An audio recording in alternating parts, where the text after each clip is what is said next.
Welcome to Conversations with Dr. Skip Mason, pastor, preacher, historian, author, teacher, librarian, archivist, world traveler, collector, family historian, avid reader, and creator of the popular Vanishing Black Atlanta Facebook page. With a lot of folks who love history. Most importantly, he's our dad, who loves his family and who taught us the importance of our history and having important conversations. Join him now for this episode of Conversations with Dr. Skip. Well, let me say good Sunday afternoon to each of you.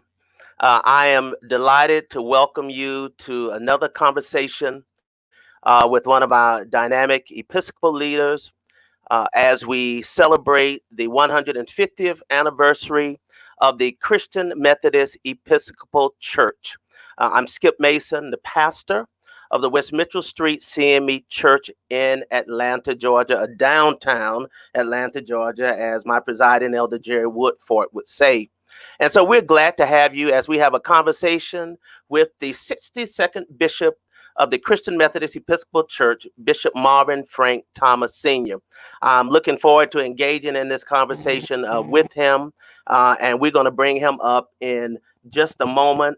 I want to, first of all, greet all of you and acknowledge our senior bishop, Lawrence Reddick, and Sister Wendy Jones Reddick, and the College of Bishops and their spouses, Bishops Walker and Brown and Dr. Teresa Duhart, for their tremendous support of this platform and effort to celebrate our Episcopal leaders and other persons through social media, and my brother Mike Myers for helping me out with the graphics. I'm excited today that we are celebrating this Sunday, this Episcopal leader, and I'm certain that throughout we may get a rambling thought.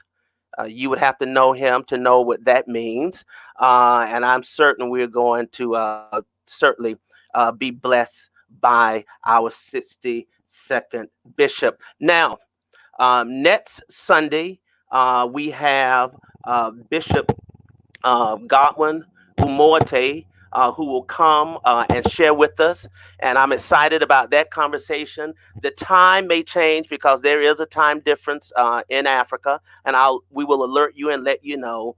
But I'm looking forward to that because next Sunday, not only will we converse with Bishop Umoate, but he will also meet for the very first time some of his American relatives. He took the DNA test a couple of years ago, and he will be meeting for the very first time those who match him and are descendants of some of his relatives in Africa. So I'm equally excited about that. But it is my joy to bring our bishop up, Bishop Thomas. But let me share this with you before I bring him in. Answering the question put to him by Jesus. Okay. The man complained about the fact that no one will help him into the pool when the water. All right.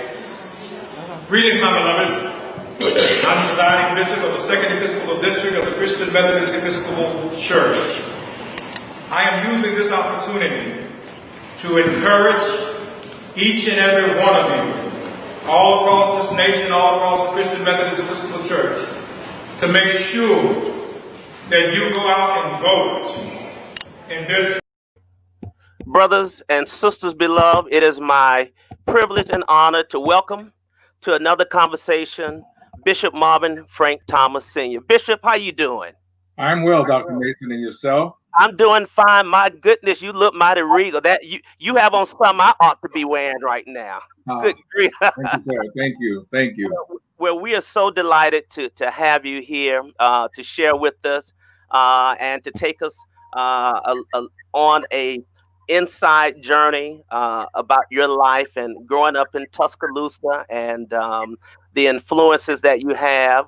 And so let's first, before we begin, just for somebody who may not know where Tuscaloosa is, okay? So I always like to put that map up so people can have a geographical understanding of where Tuscaloosa or where the hometowns of our bishops are located. But Bishop, you were born in Tuscaloosa, is that correct? That's correct. Tuscaloosa, Alabama. And Yes, sir. and in Alabama, absolutely. And tell us what it was like growing up, and also let me put this picture up. I believe this is a picture of your parents. Is that correct? That is correct. Yes, sir. Yes, and tell us about your mother and your father, and then I'm gonna bring some folks in that will either say you told the truth or that you fabricated just a little bit on your stories growing up. But tell us about your parents. Tell us about growing up in Tuscaloosa, Bishop.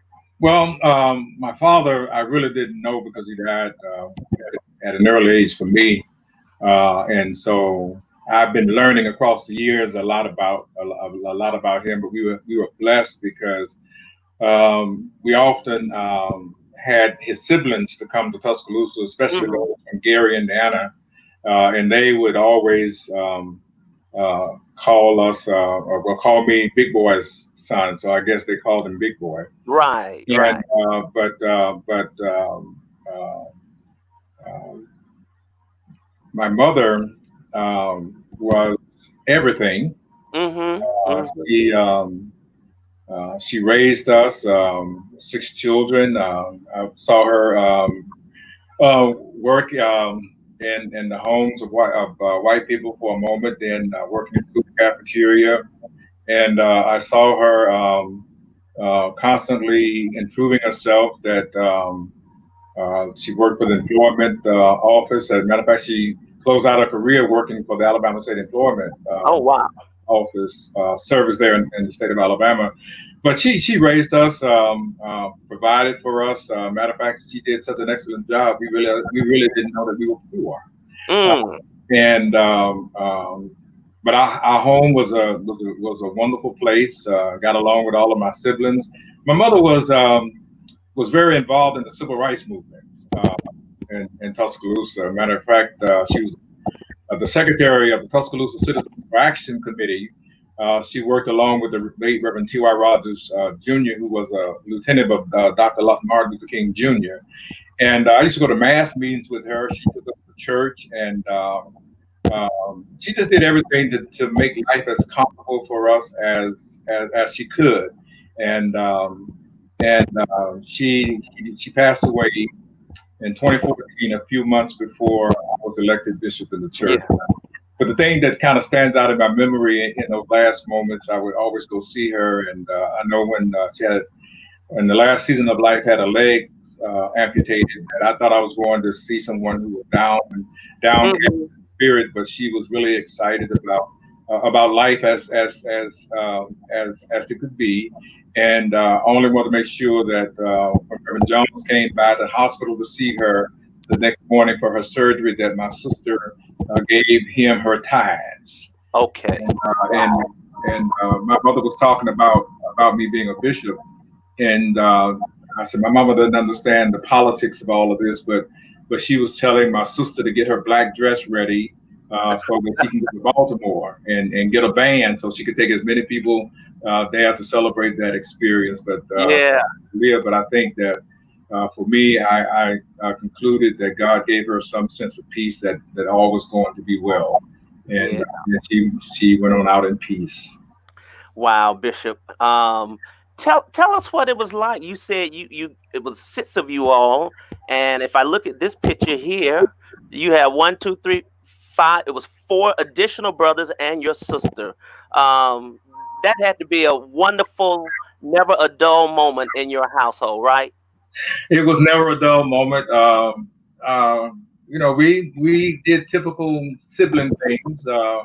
We had our moments. Uh, we were each other's best friends one moment, and we could be on each other's nerves the next minute. But and my oldest brother, Bobby, I probably got him in more trouble because I would start fights so he could go and finish them. And Brother Bobby, excuse me, is that true? That's true. That's true. That's true. Well, let me welcome Bishop Thomas's brothers, Bobby and Kelvin, one older, one younger, right, Kelvin? Absolutely, younger. Absolutely, huh? You can't tell about the picture. We are so glad to have you all here for these moments to share with us as we share with Bishop Thomas, and tell us what it was like having Bishop Marvin Frank Thomas as your brother. Kevin, we'll start with you, and Bobby, we'll let you, since you're the Okay. oldest. All right. Come up the rim. Well, first of all, thank you for having us on to share, in this great moment and great occasion to talk about, one of my big brothers. I have two, Bobby being the oldest and Marvin being the one just over me. And it was an amazing journey as I think back and look at things. But I have to tell you this story. Okay. Football, baseball, basketball, none of that was Marvin's calling. But for some reason, he always chose me, his little brother, on his team. He was a left-handed quarterback, and he called himself Joe Namath, by the way, because Joe was left-handed. And I recall him throwing more interceptions than touchdowns for sure. But one interesting thing about Marvin is, when we played ball in the neighborhood, and we didn't really have parks. We created our own field of dreams, and as soon as we would finish playing, Marvin would always have something prepared. He would have Kool-Aid and crackers, and so he would bring us in, and he would serve the table for us. And it was just amazing that as I look back and think back, he was operating in his real calling even then. He would bring us to the altar and serve us, the bread of life, and then the Kool-Aid being the blood. Right. And he would just walk through those ceremonies. And I imagine he wasn't much older than, 12 years old around that time. But, he's always been committed to what he wanted to do in life. Sure. And that was to serve God's kingdom and serve the church. And then I'll throw one more thing, because I'm a talker too. But I'll throw one more thing. Marvin had a job at the post office while he was going to college. Okay. And think about it. 30 years ago, maybe 40 now, he's pretty old, but 40 years ago, a post office job worker for a black man was a good job. A pretty good job, yes. Yeah. Do you know Marvin walked away from that job to follow his calling and to go to seminary? We all thought, this guy's got to be out of his mind. Why would he walk away from his job? But it shows you his commitment and his focus in on his purpose of his calling, of what God had called him to do. And so we're so excited about where he is now. We're not surprised. Yeah. We can see it coming. We can see the work and the groundwork that was laid for it, and all the people that poured into him. But he's been an amazing big brother, kept me out of trouble. And I'm going to tell you one more story. They never stop.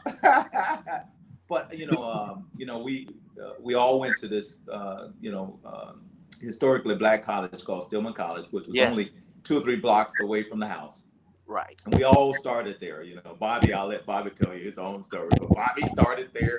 Marvin started there. I think Millicent went to University of Alabama. She was a little special. But I ended up starting there. And in short order, I didn't quit, college. They put me out because academically I just wasn't there. And so after trying to get back, I used to tell my big brother, he says, what are you going to do with your life? What are you going to do? And there it is. He said, what are you going to do with your life? I said, I'm going to finish school.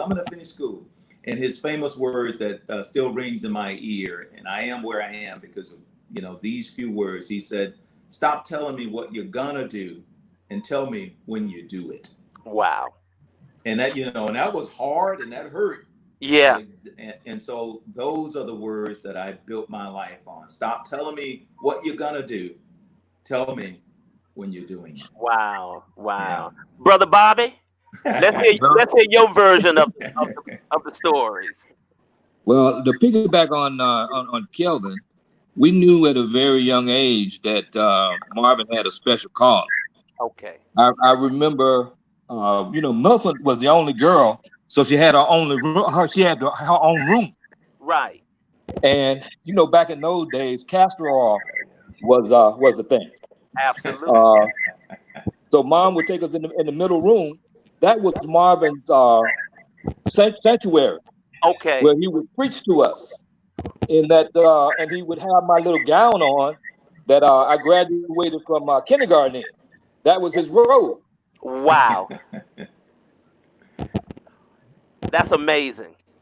So you all saw very early on, and Brother Kelvin, you really made a revelatory statement when you said he would have the crackers, the juice, and all of that, because Bishop has such a generous ministry of feeding people. There's got to been a time. I know the folks in the second are being his elders. They're being well fed by him. I already know that. When all my Philippians know, and whenever we would be with him, we knew we were gonna get a good meal. Yeah. And so, and I can't wait to be with him again to get a good meal and order something real good off the menu. But it's amazing to hear that story, because folks don't just become the way they are. It is something that has been ingrained, and you both of you have shared this insight with us, and so you knew he was going to be a preacher when you found out that he had offered himself for bishop. Now, are you all still seeing me? I have to ask that question. Did you grow? Yeah. That's debatable, right? I'm certainly a child of the King. Let's just take it at that. Let's take it at that. That's good enough. That is good enough. But and we'll talk about his road to the episcopacy. But when you found out, and were you in Baltimore at the time that he had been elected? What was going in your mind? I mean, to the church's highest office. Yeah, unfortunately, and Bobby, you want to talk first? I could talk. No, go ahead. Go ahead. Okay. Go ahead. Unfortunately, we were not able to attend, any of the ceremonies. But going in, we had spent a lot of time on the phone praying as a family, and in fact, we were praying. I was in New Jersey at that time, living in New Jersey with my family, and we spent a lot of Saturday mornings praying as family. Around everything that was going on in our lives, in particular for Marvin. And we just knew he had the victory. We knew that, it's been a call on his life for a long time. He had done all the, the necessary work, all the schooling, all the training, all of the background, developing himself as a leader when he was there at Atlanta Theological Seminary, when he was a dean of students, at the college there in Lane. And so he had done the work, right? He had done the work, and it was just a matter of him stepping into his calling and God's timing. Yeah. We can't do anything without God's timing. He didn't force it. He didn't push it. And his father-in-law was a great mentor. And so was Dr. Willie Clyde Jones was a great mentor for him. So he was in a great environment. He was, he was really planted in the right place at the right time. So we knew something good was about to happen, and it happened exactly the way we would expect it to. Yeah. Bobby, you agree with that? I totally agree with it. Yeah. Yeah, I remember the days back in the day when we were growing up. We also had a big stump tree in our yard, and we had a ditch in our yard as well. And the bishop would hold church there as well. And he had some very good friends that would attend that little church and be the usher. So we knew early. I'm just blown away by those stories. And let me give you one more. Okay, Dr. Mason, let me give you one more. So we started out in a Baptist church, and it was right up the street from the house. And mother used to get us dressed and line us up like little ducks, right? Dress us, have us walk to the local church close by. West Highland. And West Highland Baptist Church. And I didn't care much for Sunday school. And so I would get in line and take off running, not wanting to go to Sunday school. And they would end up chasing me. But I tell you, this thing about Marvin in church was just, it was just unbelievable. His thought, his vision, his help that he got us out of a lot of things. He certainly got me out of a lot of trouble. taking me to the doctor in the hospital and all of those things when I got sick, and helping Bobby, helping Millicent. And he's just always been a real big help in the family. And, you may not believe this statement, but he's a man of few words. I believe it. Yeah. When he's not preaching. Yeah. I tell you, well, Brother Kevin and Brother Bobby, I really appreciate you joining us and giving us a little insight into your brother's life. And hang around for a while. I might bring you back Thank you for having us. but we're so glad to have both of you here with us. Thank you. Thank you. Thank you. All right. Bless you. Bless you as well. All right. So Bishop, were they on it? When did you receive your call to the ministry? I mean, when did you know you wanted to preach and be a minister? Dr. Mason, Brother Skip, that as far as I can recall, there was never a moment in my life that I did not sense a call of God upon my life. I think, as a matter of fact, I resigned early on that I came forth to be a preacher, my mother's womb. Wow. Now, there were moments that I tried very hard not to be. Okay. Yeah, I tried hard not to be. But I remember because of my shyness and because of my intensity or shortness of conversation, I just didn't see being able to stand before people and that kind of thing. So I wasn't trying real hard to acknowledge it. Right. But early on, I remember when Reverend Jones kind of sensed that, because my mother was sick and he had come by our house to check on her, and she told him that I was out there, that every Sunday I come home, we preach his sermons. And then after that, sometime after that, then he started, slowly but surely talking to me about being in the ministry, about accepting my call. It was a long process in terms of years, but even before I acknowledged it, he used to take me with him to carry communion and those kinds of things. I remember we went to a lady's house. Her name was a member of Baylor Tabernacle, Miss Emma DeVille. She was a retired school teacher. And so we went to carry communion to her. And he asked her, you know who this is? And before she could answer, and he said, this is Sister Minnie Thomas Brown's son. And she said, oh, yes, I know him. And she looked at me and she said, yes, and I understand that you have an inclination to the Christian ministry. And she was very, very proper. Right. And then Reverend Jones would even, have me praying, coming down to the altar, kneeling and praying. And he just, he didn't force me, but he started nurturing that in me. And I was in college, and when I finally got to a place where I wanted that I could acknowledge it, because I was flunking out of college, and I was out of college. Because there was so much going on within me, and the Sunday that I acknowledged my call, I really was trying not to go to church that Sunday. I was trying to stay home. My cousin, I had a cousin at the time. He had moved up to Detroit. He was my buddy. We used to ride around in Tuscaloosa on Saturdays on our bikes, and we would go around to the black funeral homes in town. Because we both wanted to be undertakers, morticians, kind of like my friend Sylvester. Bishop Williams. And we would go around to see how many bodies the funeral home had and who did the best job. And then we would create our own kind of funeral. That's my buddy right there.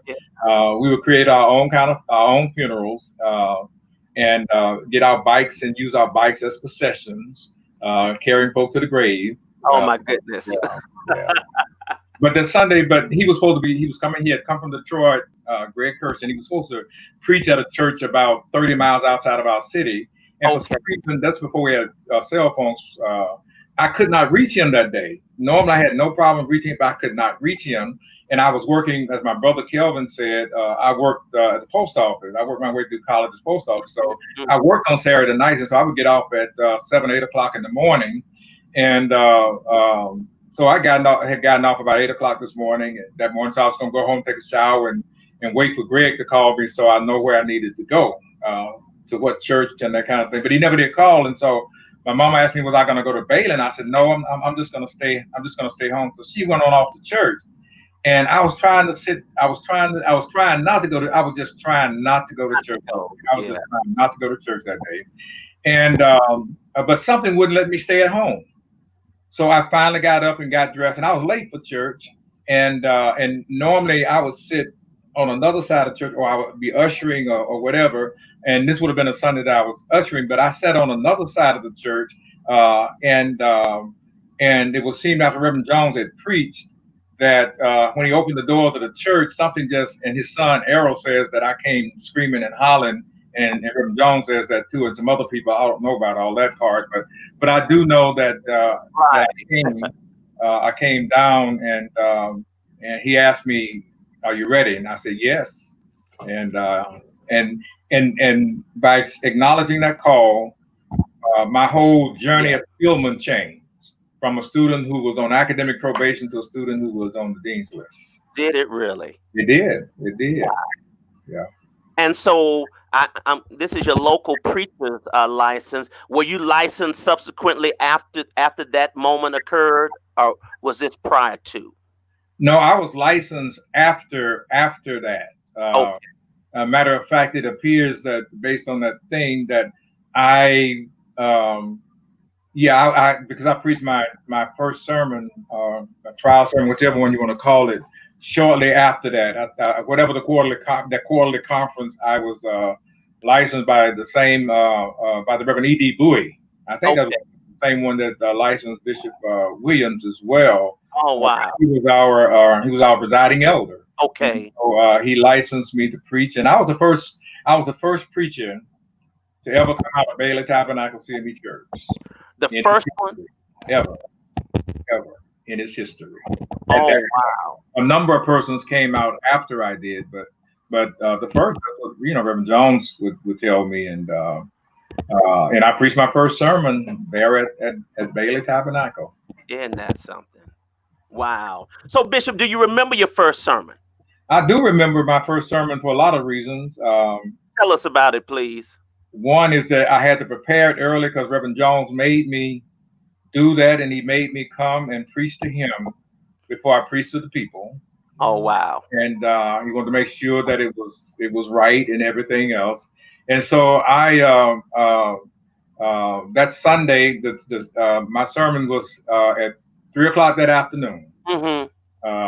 And my grandmother on my father's side, I was in the office there after church, and she came into the office, and normally, I don't remember her coming into the office, but she had come to call one of my uncles to come and pick her up. Okay. Mrs. K. Jones, Bishop Reverend Jones' wife, is on. She was such a jewel, and her whole family. They're such blessings to my life. And so, my grandmother came into the office, and she was calling my uncle, and she said, "Oh, I cannot wait until this afternoon." Now, let me back up one quick second. That Thursday, because my uncle ran a barbecue place, and I stopped by to see them, and my grandmother was working at the restaurant, and she said, "Oh, I can't." It was Thursday. I can't wait to Sunday. I'm gonna be there with bells on. And so Reverend Parker. So So that Sunday after church, the morning service, she came into the office and used the phone, and she said, before she left, she said, "Now I told your uncle, my uncle Babe Bra," she said, "I told your uncle that I do not want to be late this afternoon, that he cannot make me late. Well, she was late. But that's something else to that. When she came into the church, she somehow she came down and sat in a place where I could see her. Okay. I mean, I'm sure not intentionally, but Right. for the view that I had, I could see her. And I guess about 5 minutes before I got up to preach, my grandmother had a heart attack Oh my God. and a stroke. And so, they called the paramedics and all that, but we kind of,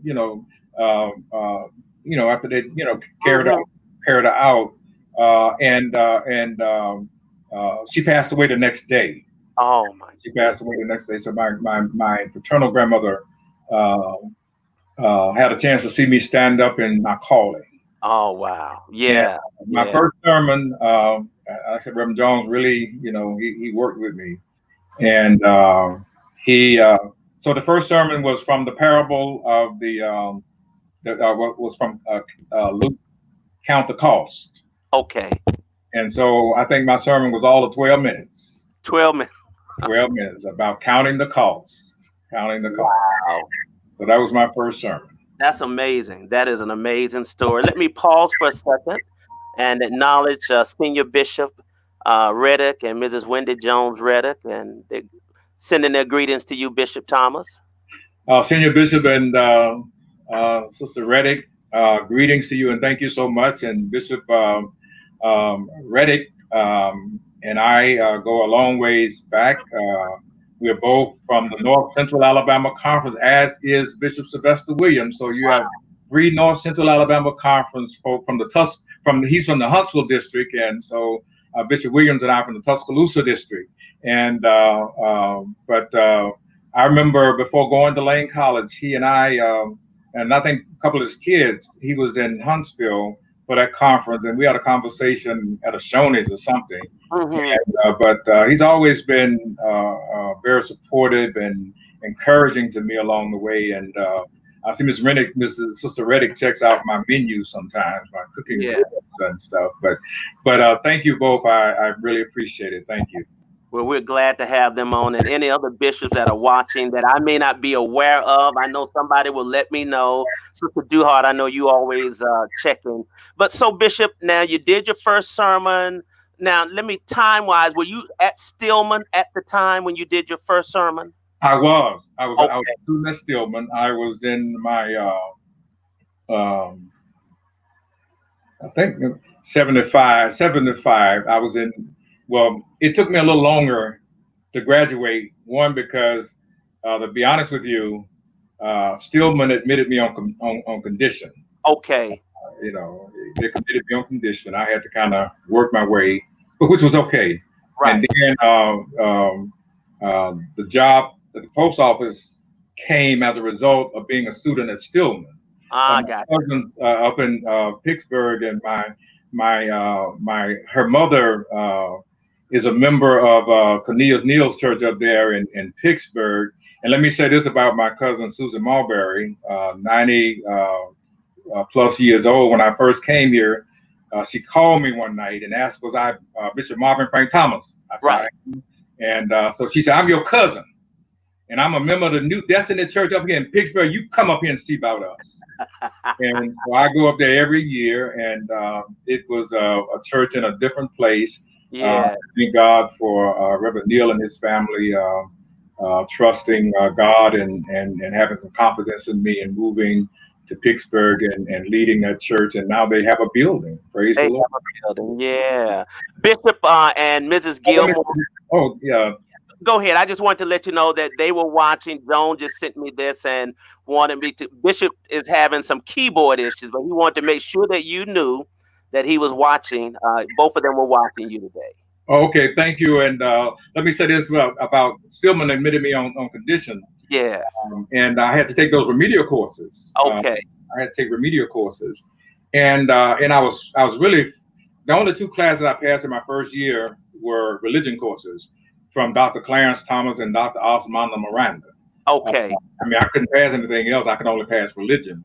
And the job, my mother found out through her work with the community service agency that the post office was hiring what they call a 80-day or 90-day casual, 180-day casual from Stillman University and Brewer State Junior College. Okay. And my mother said, told me about this job. She said, but you got to go talk to your dean, the dean of the college. That's Stillman. Yeah. So I went to talk to Dr. B.B. Hardy, and he had them to pull my record. Okay. And he said, well, you're not doing well. You're not doing well in school at all. And he said, now where are you from? I told him I was from Tulsa. He said, now who your mama? Mm. And I said, my mother's Miss Minnie Thomas. At that time, Minnie Thomas. Right.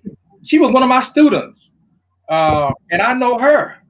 And so I'm going to sign off on this, but you got to promise me that you're going to do your work. Mm-hmm. And that's how I got the job at the post office. And my brother Kelvin talked about the fact that, and I worked at the post office, worked my way through Stillman at the post office, worked there 5 years. And my brother said that I quit that job to go to seminary. I quit in 1977 and went to Phillips School of Theology. And there was a man up the street from us, Mr. Napoleon Morrison. He's gone to be with the Lord now. Okay. I went to see him before I left. And he said, Marvin, you quitting a job at the post office to go to seminary? And he said, now, until he died, he would tell me for 30 years. He said, every time I see you, I think about what you said to me. And I said, well, what was that? He said, you told me that you are quitting the job at the post office to go to seminary because you work for the man who got all the jobs. But greetings to Bishop and Mrs. Gilmore. And I thank God for them and for Joan and for John and how they have been instrumental in my life. And John and I hanging around there in Tennessee back in the day. And I don't know if Bishop Gilmore wants me to tell the story about us Go ahead and tell it. I won't tell the soul, Bishop. Go ahead and share it. But I was working at Lane in 1994, and the Lord had laid it on my heart that my time there, my assignment at Lane was done. Okay. Jack and we had Marvin. Marvin's a little kid. I had no job, and she was teaching school in Jackson Public School System. And I was pastoring Farmers Chapel in Brownsville, and didn't know, what was going to happen. And so Bishop Graves was trying to see what he could do to help us. And he and Bishop Gilmore, bosom buddies. And Bishop Gilmore at that time was moving from the 4th to the 8th. Okay. And I was hoping that I could go to the 8th Episcopal District with him. And I remember leaving the 1994 General Conference in Memphis. And he said to me, well, I'm going to go and look around. And if I see anything, I'll call you. Okay. Well, in 1994, this is 2020, he hadn't called yet about that assignment. But one thing I will say about him is that shortly after that, I think it was the Congress of National Black Churches was having a meeting in Atlanta. Okay. And I had gone maybe a year or two later, and he asked me how was, because at that point I went to Chicago. He asked me how was Walls Memorial. I told him it was a great experience. He said, and I remember this. He said, sometimes these things just work out in spite of us. And so, but he has always been so encouraging across the years, and I love being here in the second, and for his legacy here in the second as well. Yes, tremendous legacy. You graduated from Stillman, and then you immediately went on to ITC and the Phillips School of Theology. Yeah, I went to and I went to Phillips too. One was because it was a CME, it was our seminary. That's right. Secondly, because Reverend Jones went there.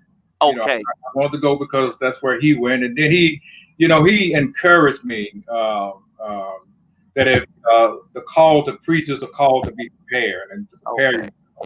So leaving the post office and to go to seminary was no issue for me. I had a nice little car. I did go to seminary in a nice little car, but yeah, but it was no, it was I don't know no, whether it was this car, that, but that's a that, nice car you got that, there. that was my Cutlass Salon. Wow. And it was brown, and you see, I have on brown as well. It's brown. Matching the car. Yeah, but listen, and the reason I bought that car, that wasn't the first car I bought. My mama wouldn't let me buy the car I wanted the first time because she told me I need to be responsible with my money. And so after I worked in a few years, because first I had to get one of them Ford Galaxy 500s or something like that. But she finally let me get this one after I showed I was a little bit responsible because I was still staying in our house, but. And so I bought this car because this car had what they call swivel seats, and which means when I get ready to get out of the car, I could mash something on the side and the seat would turn, and I could get out like that. And then it had I don't know what they called it then, but it had the console in the middle, and it was automatic though. But yeah, and then I was still in college, and I was driving to Stillman in my Cutlass Salon. With the swivel seats. With the swivel seats. Yeah, that's right. Yeah. That's right. That's something. So you made your way, Bishop, to Atlanta at the ITC, at the Phillips School of Theology. What was that experience like for you and some of your classmates? It was a tremendous experience. I mean, I'm glad I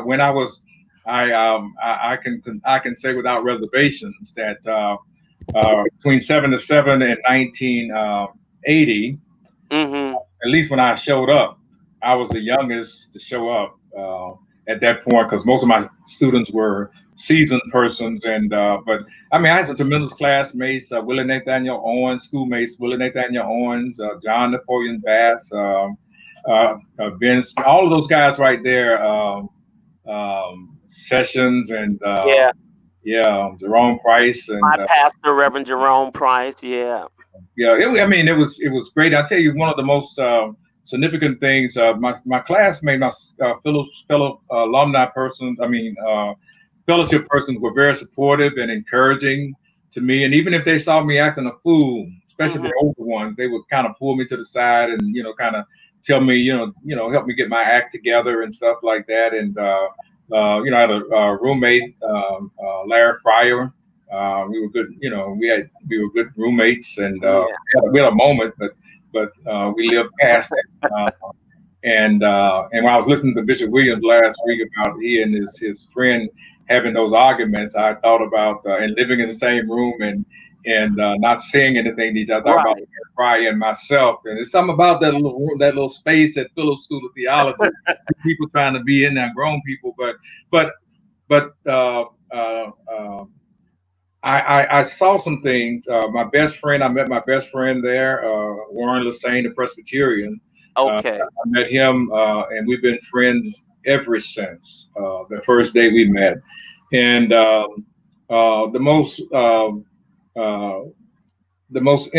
most outside of Dr. Jones and persons in the CME Church, one of the most influential persons in my life is Dr. John Waters, who taught Old Testament at ITC.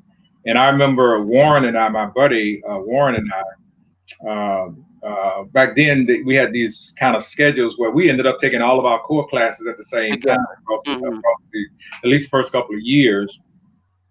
And we would call ourselves trying to study for Dr. Waters' test.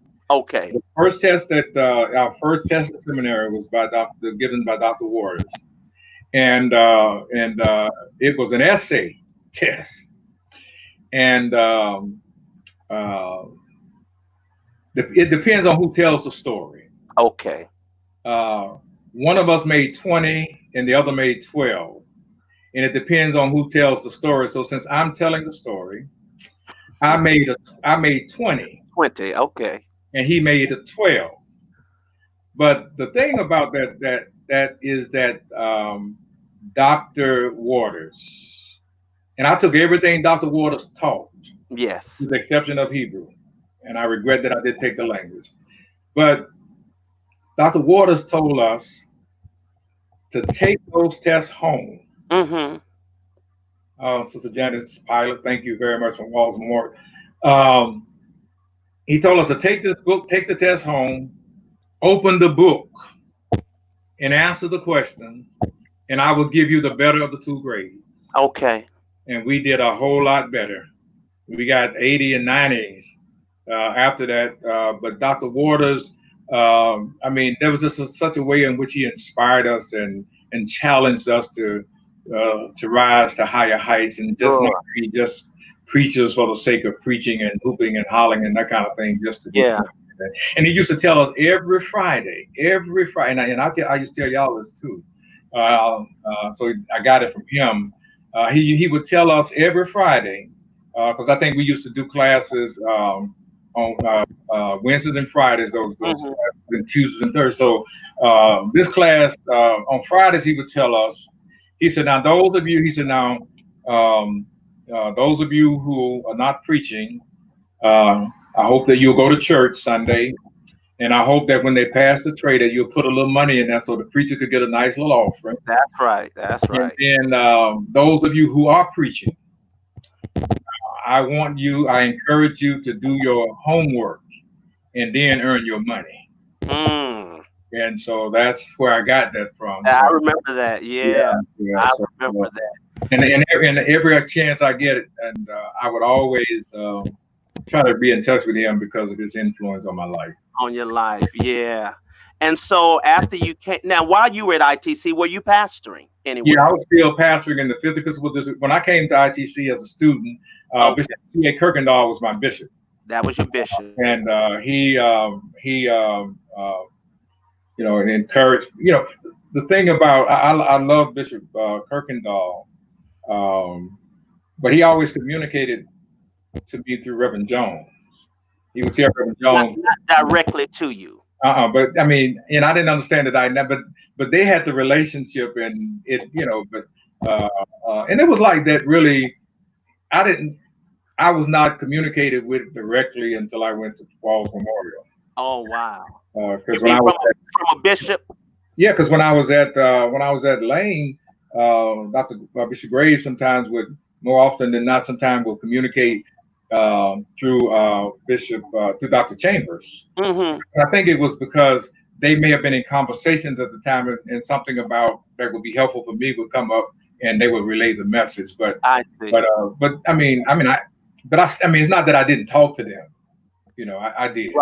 Right. I would go see Bishop Kirkendall in his office, and I remember one time going to see him, and I had some hair on my face, and he asked me, did I forget how to shave? Did you forget how to shave? And but yeah, I pastored over in Southeast Alabama. I was pastoring a church in a place called Oak Bowery on 2nd and 4th Sunday. That was my big church, quote unquote. And then the first and third, for the first 2 years, I was at the church called New Hope in Salem. And then the last year, my seminary days, I was at St. Mark and Mott's. I got you. And I used to, And there was a lady there that was a member of Oak Bowery. She would let me stay with her regardless of which church I was pastoring or which I was preaching at. And even in the summers, I would go and stay with her so I could visit with my members and stuff like that. That picture you had put up at back with the couple standing in front of me. Yes. That's Rusty and Vi Miller. That's the first wedding I ever performed. Really? Yeah, Rusty and I worked together at the post office. He was a full-time employee at the post office, and so one day he came up to me and asked me if I had any problems doing a white wedding, and I said no. And so he asked me to perform, and his wife at that time, she was on the faculty at the University of Alabama, and she subsequently moved and became one of the administrators at Murray State here over in Kentucky. But that was my first wedding. Your first wedding. Yeah. So what are your takeaways, Bishop, from your early ministry? What lessons, as you look back now, as I said this morning at West Mitchell, I said, Lord, I probably owe some apologies for some of them early sermons I preached because I was not seminary trained. Bishop Lakey sent me to a church with nothing but myself. And so I did the best that I could with what I had. But, what are your takeaways, Bishop, from those early churches that you were assigned that has really helped to shape you, and we know what we got as your students, the lessons, but, what do you say you took away from those experiences? Well, one of the things I took away was that you can't bring what you're leaving to where you're going. You can't create what you had to be what you are getting or what you have. Right. And I remember this because when I was leaving Tuscaloosa to go to seminary to start pastoring in Southeast Alabama, Reverend Jones told me, he said, now let me tell you this. He said, where you going ain't Bailey Tabernacle. Ain't but one Bailey Tabernacle. So I thought I could go create Bailey. Yeah. Somewhere else. So one is that you can't make one church another church. Right. The other thing is to in terms of my preaching, is to live within is that your preaching must be within your lived experience. Mm-hmm. And I remember the second sermon I preached at Bailey Tabernacle. I call myself wailing. I was trying to get a little hoop early on. This is my second sermon. Right. And the people kind of responded. Bailey was kind of a little nice, interesting. We had a nice way in which we expressed ourselves at Bailey. And so people came, on my way out of the pulpit, people were just saying nice things about me and stuff. And so I'm feeling all good about myself. And I go in the office and reduced me to the lowest denominator. No. He asked me what, I won't tell y'all what he said, but he asked me what was that. And he said, you just got here. You talking about leaving? Talking about dying and that kind of thing, and going to the graveyard. And he said, no, you preach within your experience. Mm-hmm. And if you have not had that experience, then that's not a part of your preaching. Your preaching. And then the other thing he taught me was, the other thing I've learned is that when you are finished, you are finished. But the other thing, one of the most significant moments for me in my early ministry, I think that if I had not had this moment, I wouldn't be here right now. Wow. I was pastoring New Hope in Salem. Okay. And I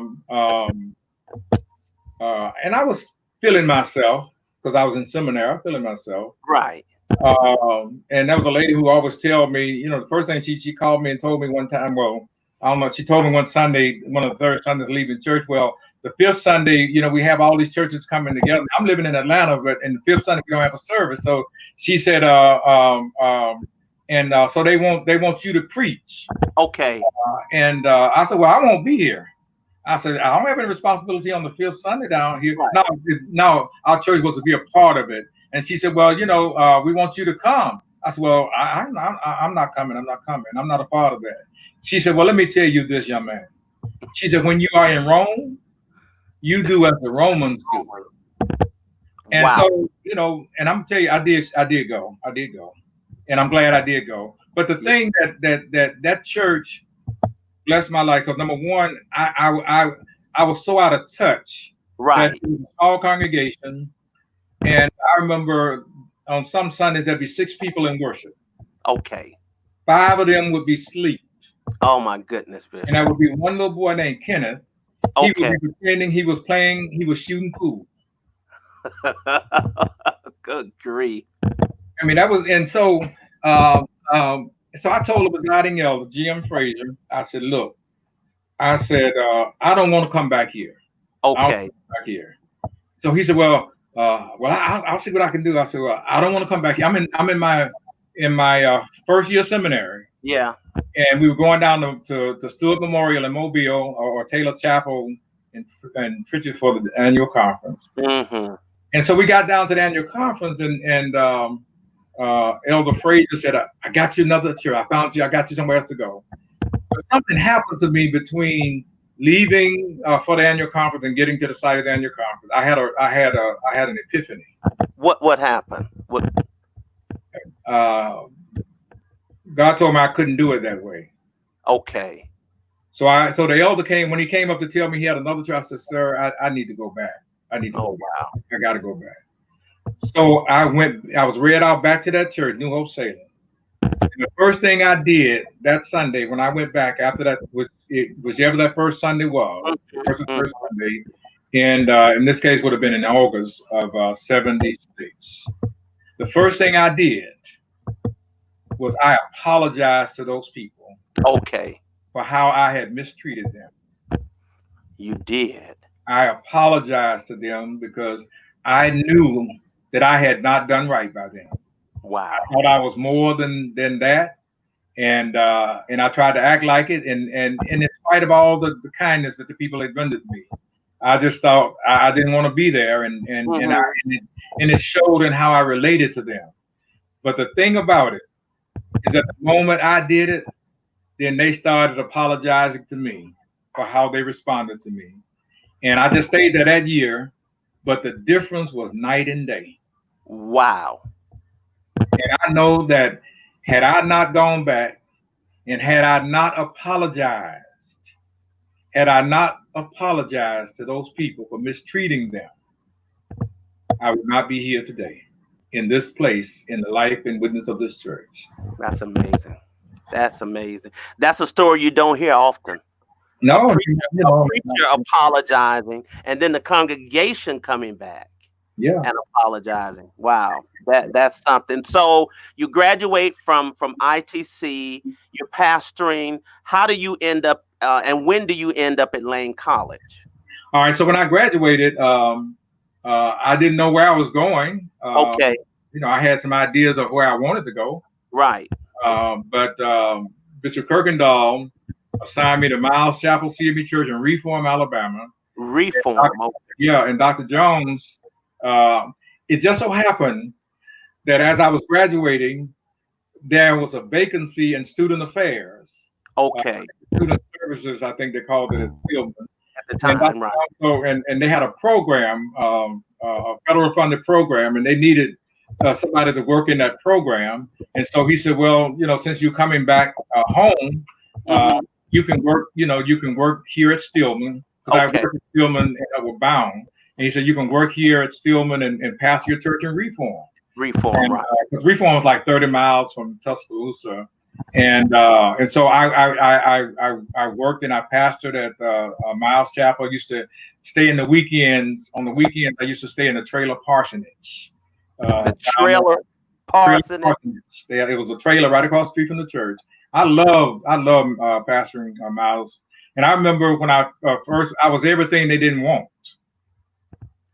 I was everything they didn't want. Okay. I was young and I was single, and they've had some challenges in those two areas prior to marriage. Right. And so I remember the first thing they asked me was I married, and I said no, and they shook their heads. But I also remember that was one of the first churches where the people said that we're going to try to pay a salary that that's equivalent to what we have. And so I remember they had a meeting, and somehow the word got back to Bishop Isom. At that time, Bishop Isom was pastoring, and this might have been my second year or so there, that they had raised the salary. And Miss Isola Locke, I remember her. She's a missionary president, and for the conference, and she was saying that what we do today will say a lot about what kind of preacher we want. And so they blessed me with a nice little bump in salary. I used to love to go down. That's why I first tried to start cooking, because I used to be there on Saturdays and I tried to cook in the trailer. Yeah, we're gonna talk about your cooking show towards the end now. Okay. But so I worked in student affairs at Stillman, and then one year, Dr. Alice Chambers, the late Dr. Alice Chambers, had been, and this is 1986. He had been appointed president of Lane College. Okay. And Dr. Chambers was a Stillman graduate. Okay. And I think at this time he was also the chair of Stillman's board of trustees. And so Okay. they had a board meeting at Stillman. And so every time he would come to Tuscaloosa, he and Dr. Jones were real good friends. So he would always come to Bailey. And even though I was the presiding elder, this was a Sunday that I was not at another church. So when I was not at another church, I would always go home to Bailey. And so I was leading worship at Bailey that Sunday.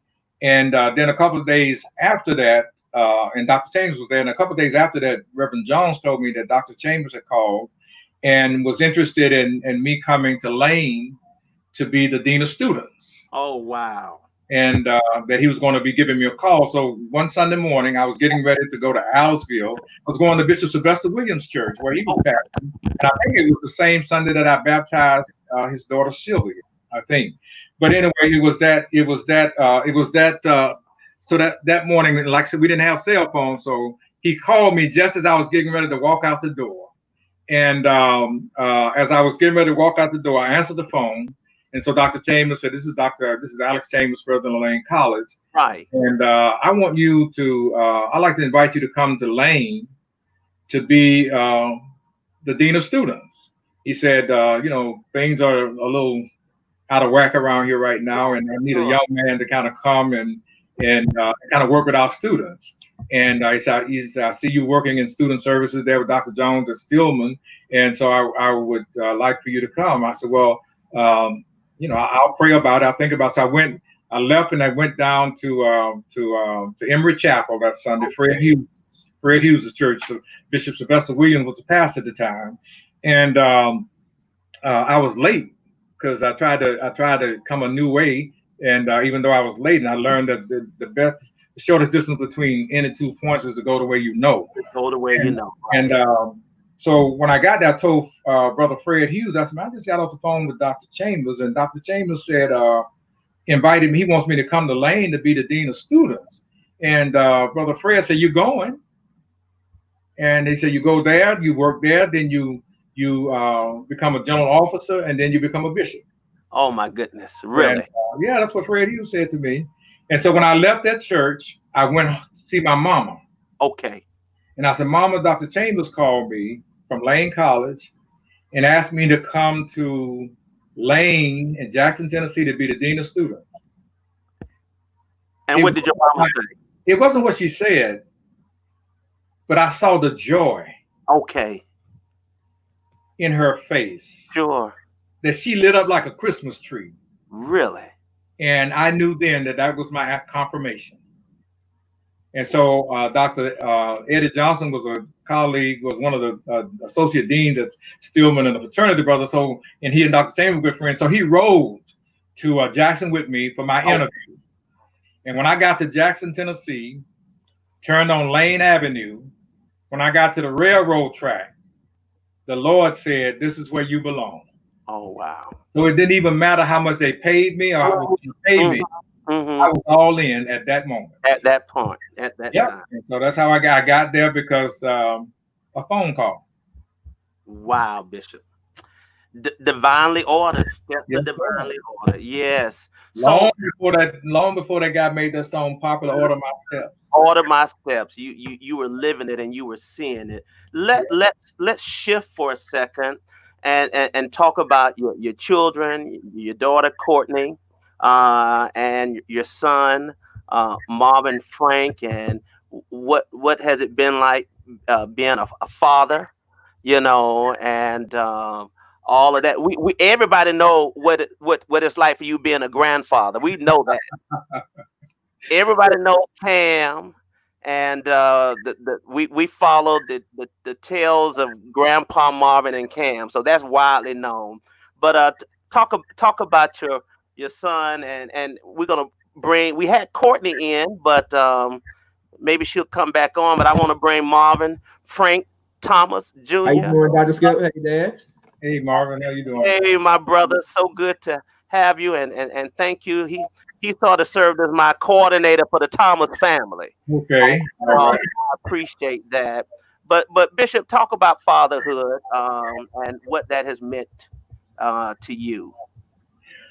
Man, it means the world to me because I to be honest with you, I had come to a place in my life where I kind of resigned myself that I probably would not be, a parent.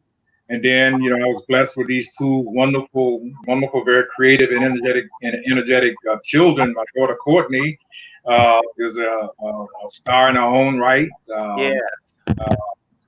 And having opportunities to be a part of some significant moments in her life. And then Marvin, of course, growing up in the house and sharing experiences with him, and him going to church all the time at Walls Memorial.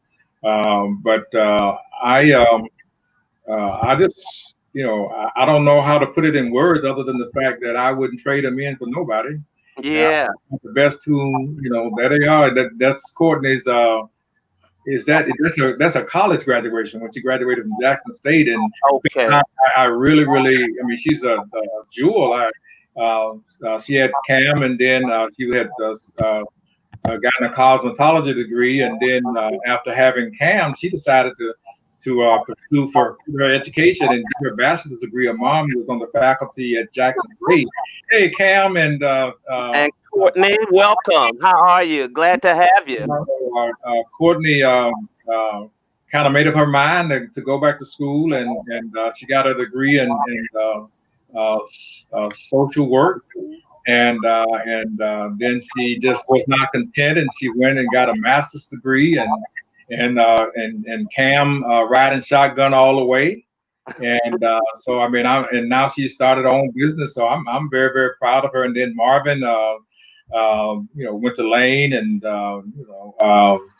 has his each one is his or her own individual. Yes. And I like that about them, and they just kind of do what they do, and they do it well, and I'm very, very proud to, when I think about it, my great joy is those three right there.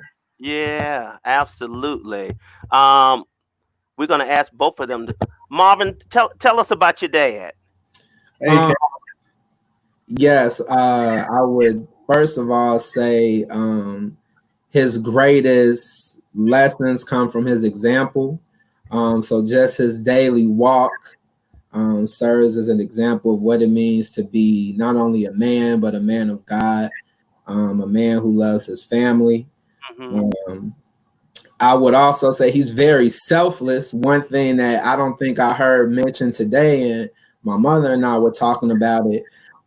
Historically, my dad has had a history of really reaching back to young men and raising them in a sense. Although myself and Courtney may be, his biological children, there are many people in our lives who he has had a great deal in raising, whether it be bringing them into his home, seeing them through high school, seeing them through college. Some of my closest friends also call him dad.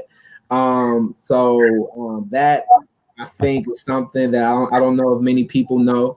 Additionally, he's always been sincere about serving the community. We were at Walls Memorial.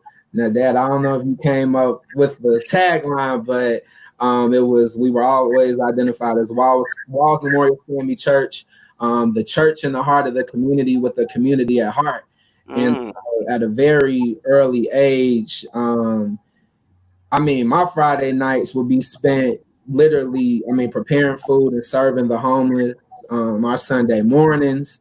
So, he's always taught us the importance of giving back and serving and being of service to others. Wow, that's great. Sister Courtney, so glad to have you on as well, and little brother Cam. Courtney, tell us about your dad.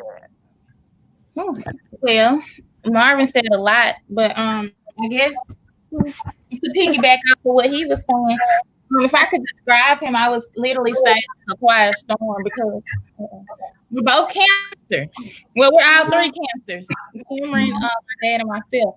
So we don't really say too much, but we'll show up and help people. And we don't have to be necessarily acknowledged for. It's just something that comes naturally. And so I tell people all the time, like, when I find my husband, somebody's gonna have to feel my dad too.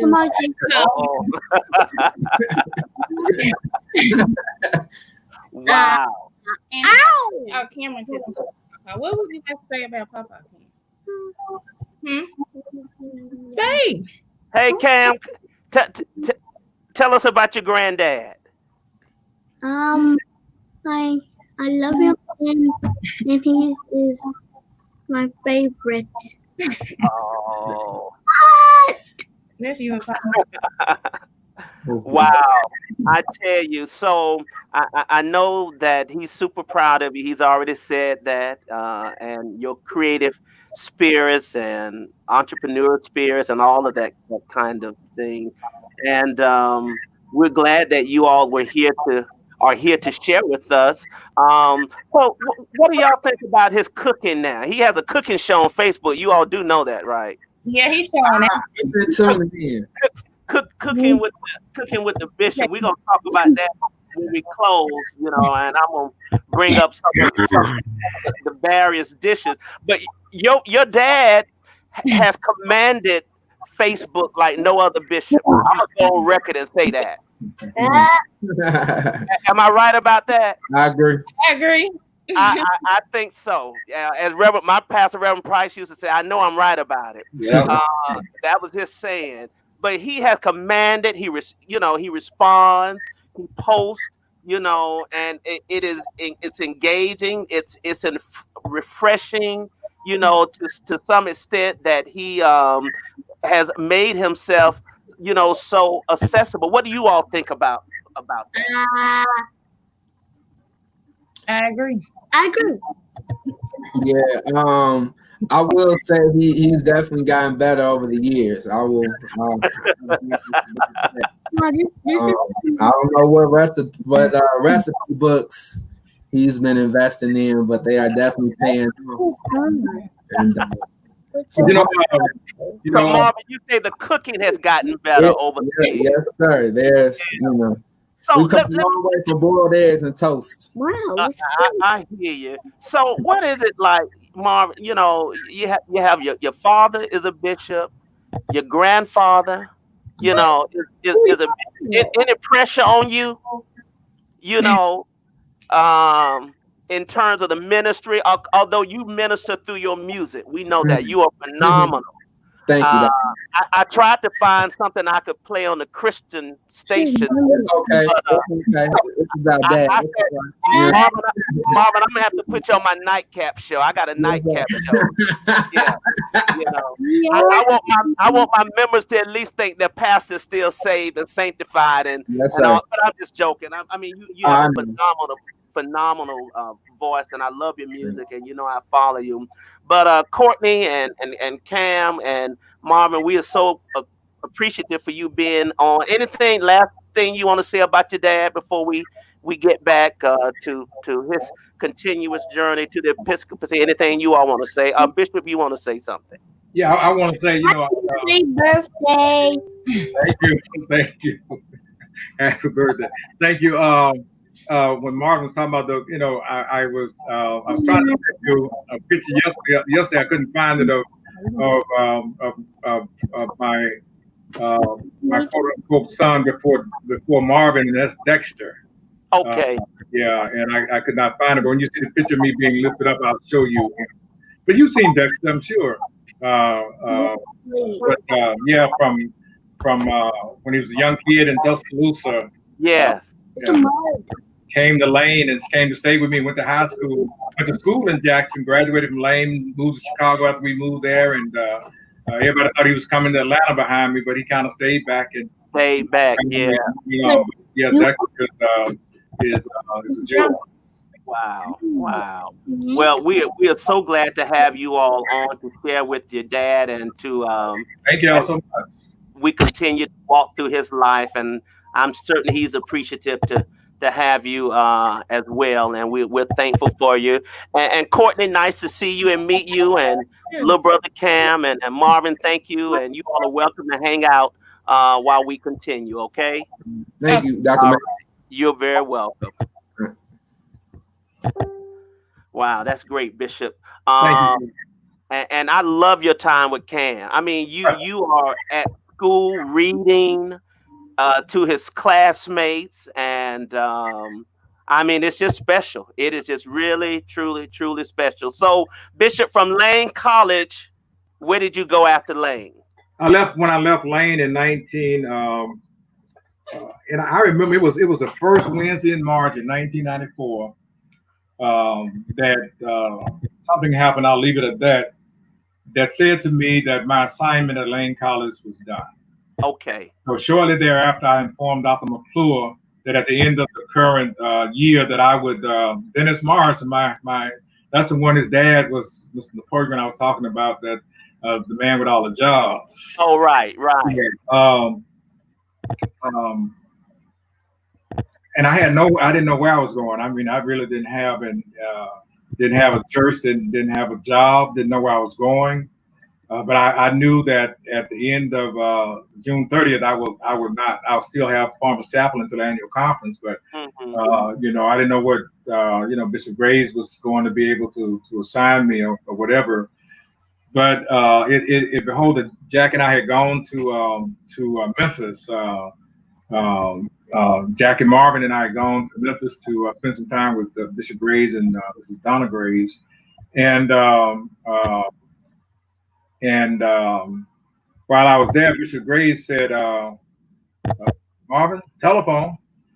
So I go to the telephone, and it's Bishop Dossie Albertus Eisen Jr. And he says to me, because I was a presiding elder before I went to Lane for 1 year. Okay. And Bishop Eisen made me a presiding elder. I was an elder in my young days, in my 30s. And that's Bishop Graves. And so Bishop Graves told me the telephone. So I went to the telephone, and it was Bishop Eisen. And Bishop Eisen said, Brother Marvin, Brother Thomas, it's good that we're going to be back together again. And he said, now this time, don't you leave me. And he said, you're going to go to the Walls Memorial Church in Chicago. And that was all he said. And so at the end of the close of the East Tennessee Conference, Jack and I drove to Milwaukee, where Bishop Eisen was holding the Southeast Missouri, Illinois, Wisconsin Annual Conference in 1994. And we met, as a matter of fact, he let us meet the people at Walls prior to the reading of the appointment. Because as a matter of fact, Jerome Price and Pam Price and their two sons, we both met up in West. I can't think of the name of that place, where they had the annual conference. Dan Fitton was the pastor of St. Matthew's hosting it. And I preached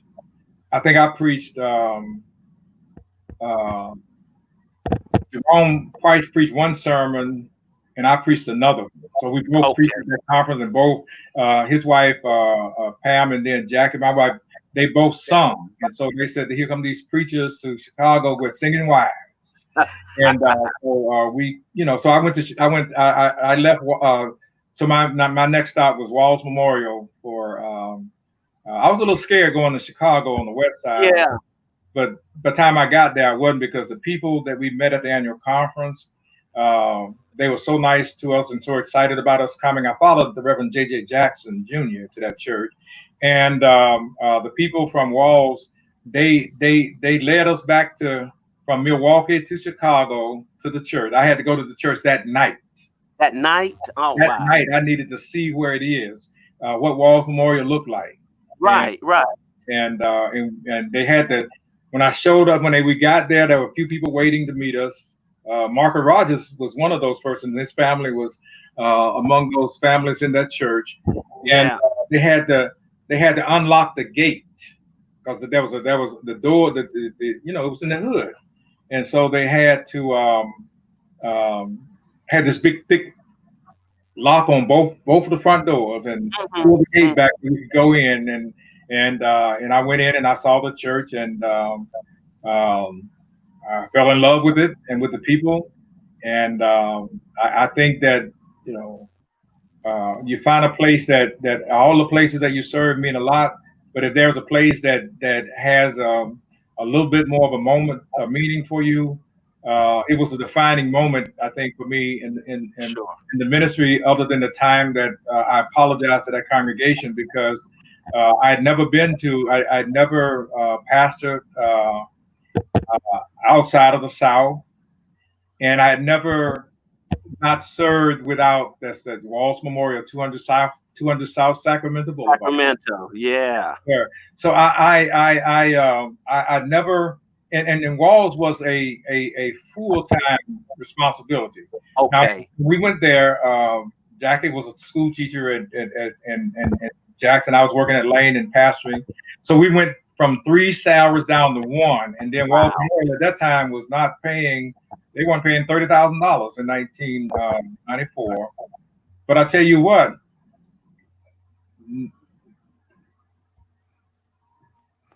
Elder Essie Clark. God bless you, Dr. Clark. God, I mean, if you trust God, He'll make a way. Yes. He made a way. Wow. I mean, we lived in the parsonage, never wanted for anything. The people at that church were very kind. That's, and those ministries Marvin talked about, they were birthed in that church through my whole thing. And I always tell people that when it comes to preaching, I don't consider myself a great, evangelist. I can't, you want me to do a revival, you won't get folk running down snotting and crying and carrying on. That's, but if I see my strength as preaching people, inviting people through my preaching to live out the gospel. And that's what I saw in how people responded to my ministry at Walls Memorial. Because, Walls Memorial. Yeah. Well, you taught finally to all your students are familiar with the work you did at Walls Memorial, and obviously it was a part of the progression of leading you to the episcopacy. You were at Walls for how many years, Bishop? 12 years. I was trying to say. I was hoping that Bishop Stewart would have read me off one more year so that because I think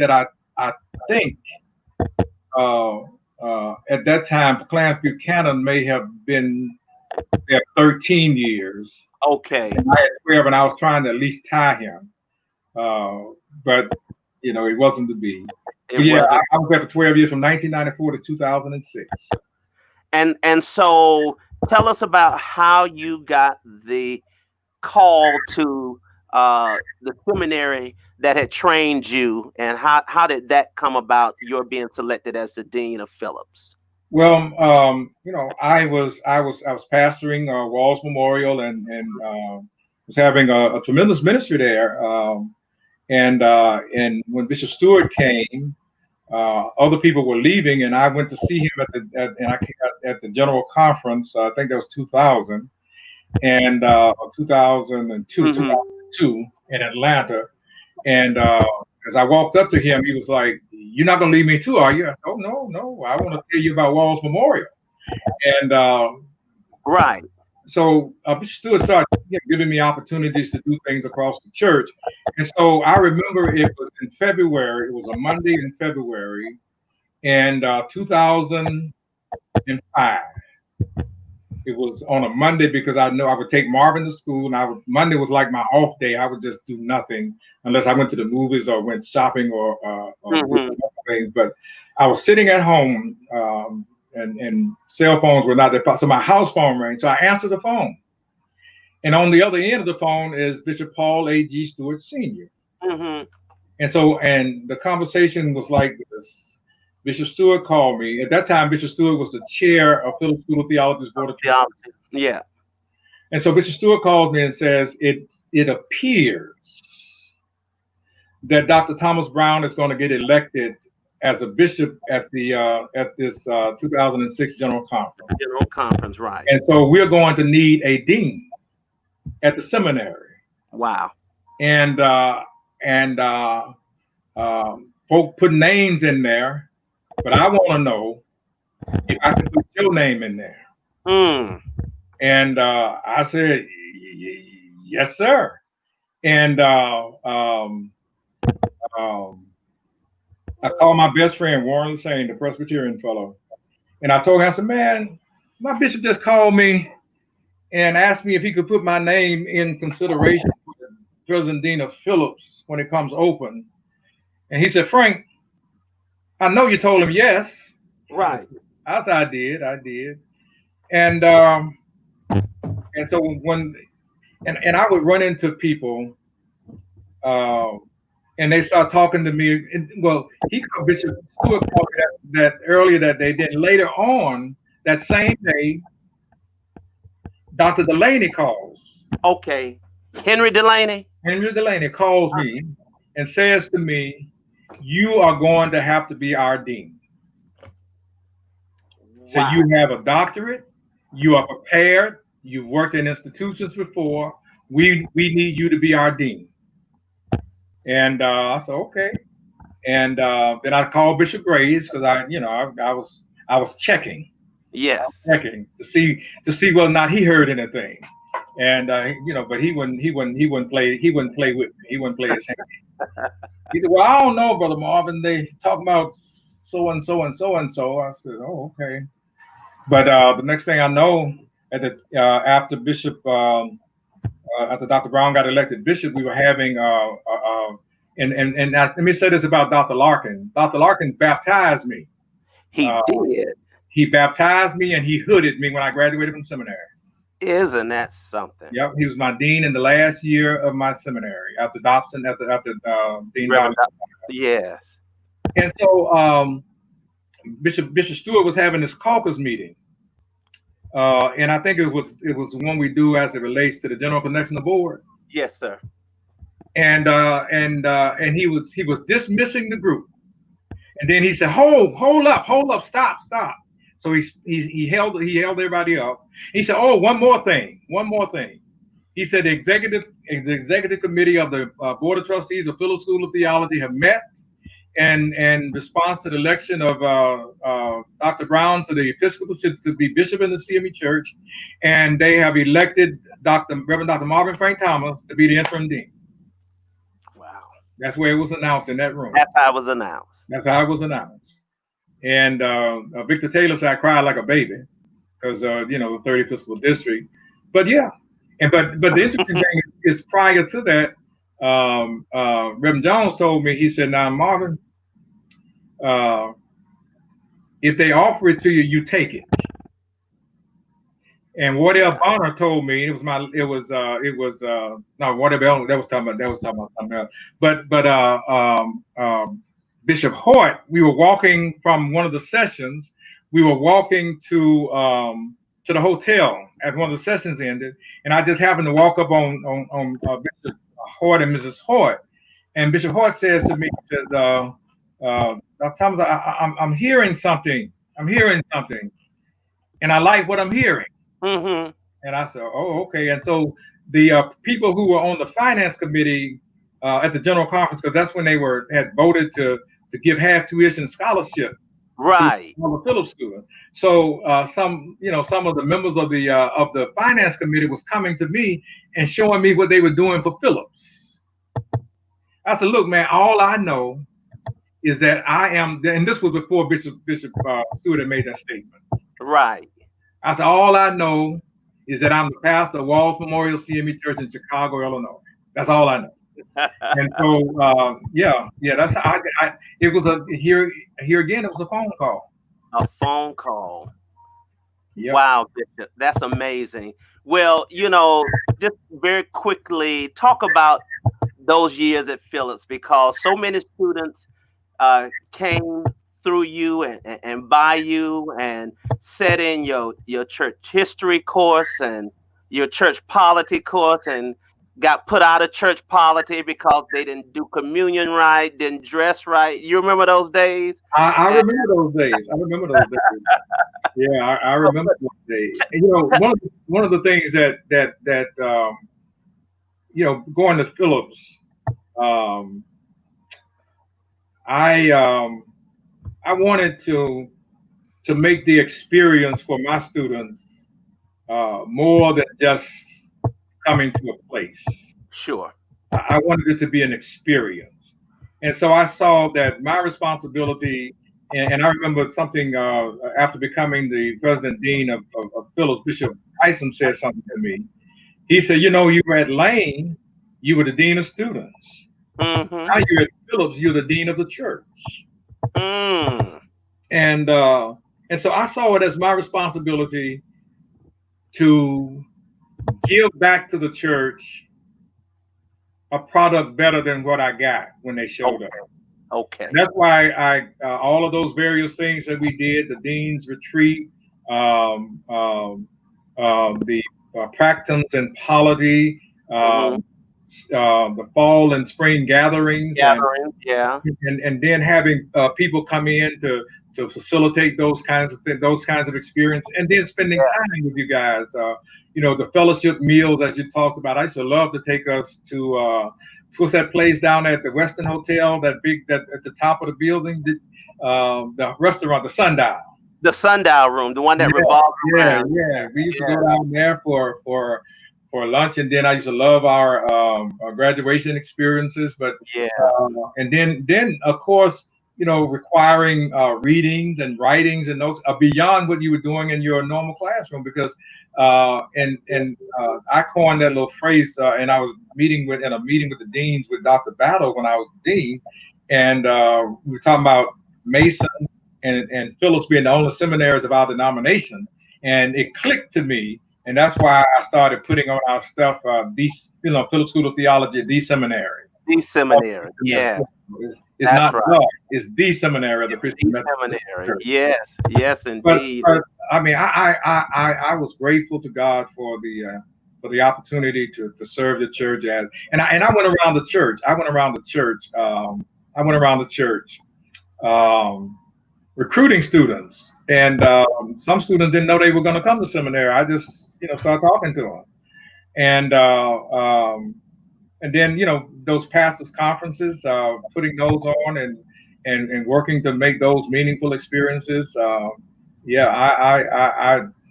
enjoyed the 8 years that I spent at Phillips School of Theology, and the students that came through during my time. And I was really blessed to have two wonderful chairs in the persons of Bishop Paul A.G. Stewart, and neither one of them ever told me what I could or could not do for those pastors' conferences.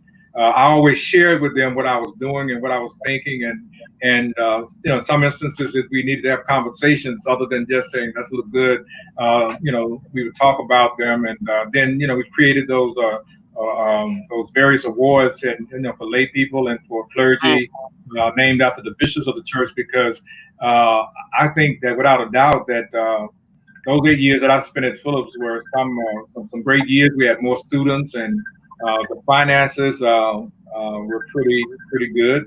Yeah.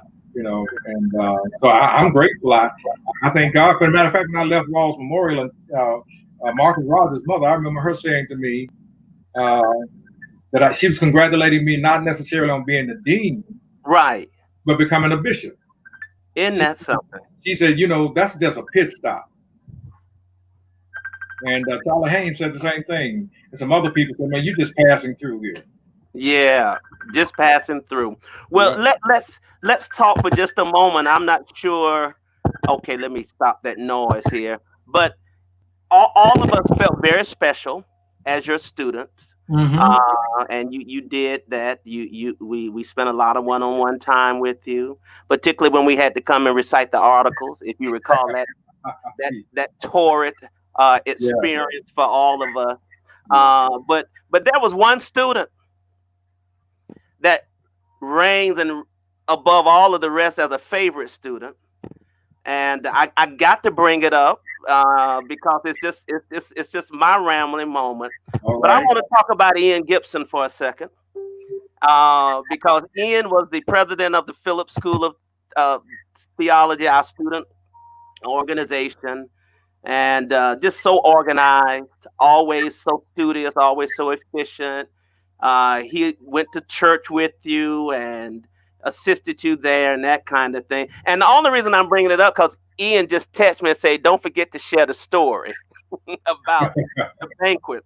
And Bishop, is very stoic and, very scholarly, and we had a wonderful banquet at West Mitchell Street, and awards were given out and so forth. And it was a wonderful evening of celebration of the graduates. And then it came time to present an award to Ian. And you know, while you have alluded to saying other folks said you cried at this event or that event, where there are many of us who witnessed Bishop shedding tears for his beloved Ian Gibson. And it was really a beautiful moment. And one could just only wish to have someone so devoted, loyal, and supportive of the work that you were doing as he was doing it. So I gained a special respect for Ian, my classmate, and all. And Ian is with you in the second, and I know he's managing your schedule.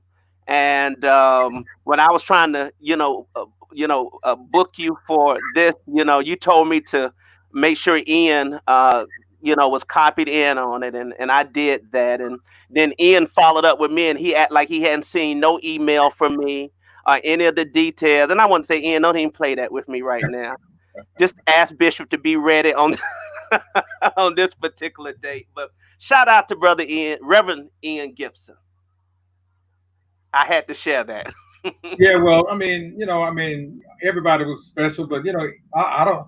Ian tried real hard not to come to seminary. He really tried real hard not to come, but I wasn't hearing it. Yeah, I wasn't hearing. I remember Tracy Jackson, Elder Tracy Jackson, introduced me to him at one of the National Youth Young Adult Conferences, right, as a potential student, and in Orlando, and then when he came, and then he started serving out there with me at West Mitch.